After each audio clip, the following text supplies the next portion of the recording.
So Navaratri is a retreat that happens around the world twice a year, once in the spring and once in the fall. And it's aligned with the moon.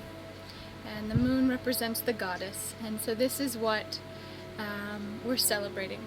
It's a 10-day process, which begins with making a yantra.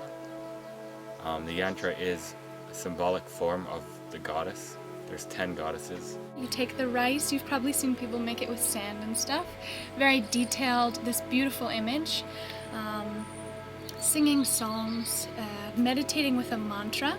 It's good for anybody from any level of meditation or experience. I had absolutely no familiarity, had barely done any seated meditation before, and knew that I would be dedicating that kind of to this goddess, and that I had to be very committed, and that there were a lot of kind of specifics. So going into it, I was nervous.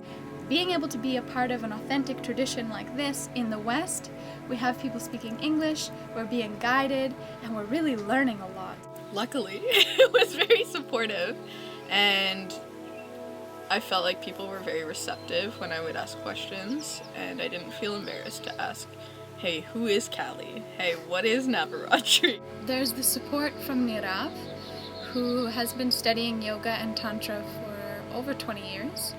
And he also is in direct connection with Guruji Rajkumar, who is from India and comes from an authentic lineage. I've done a Navaratri before, but the Kali really shook me for a little bit, but it was a really beautiful shaking. Like it felt very healing, and I went into some deep places that normal meditation doesn't seem to always touch on. So instead of focusing on the breath, which is very common, we focus on the mantra. And also doing a fire ceremony, and all things that are being done in India and in tantric traditions around the world. Just go with it, because a lot of the time the unknown things are very scary, but they can be the most healing as well. Trusting Nirav and RT and their guidance and their hearts made me feel like I could open up and explore the mantra in the ceremony.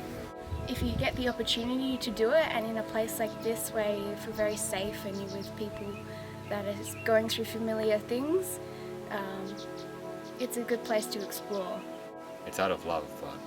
A lot of things came up really quickly for me and suddenly. This beautiful shift happened where it was very tough, but I could see the powerful teaching that it provided for me, so I'm very grateful.